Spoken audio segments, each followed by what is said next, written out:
Започваме монтажа на алуминиева покривна конструкция с термопанел и вградено осветление.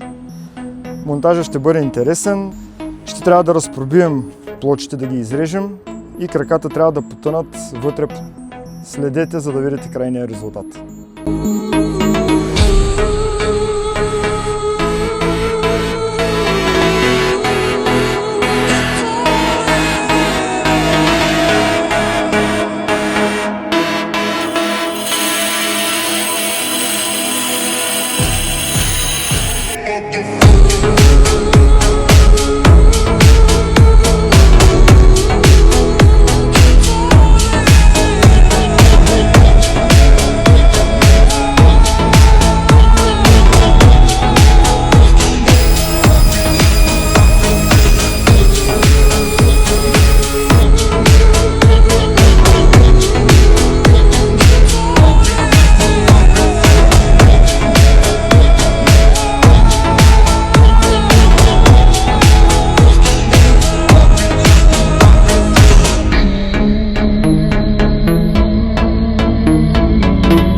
Днес приключихме монтажа на покрив с алуминиева конструкция и термопанели в цвят антрацит.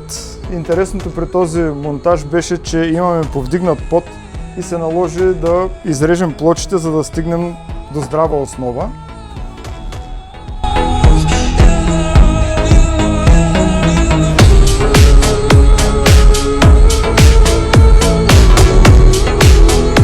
Тук отпред имаме улук и отводнението е през колоните, като дъждовната вода се отвежда директно долу. Това е едно чудесно решение за вашата веранда. Ако искате да виждате още такива видеа, абонирайте се за нашия канал.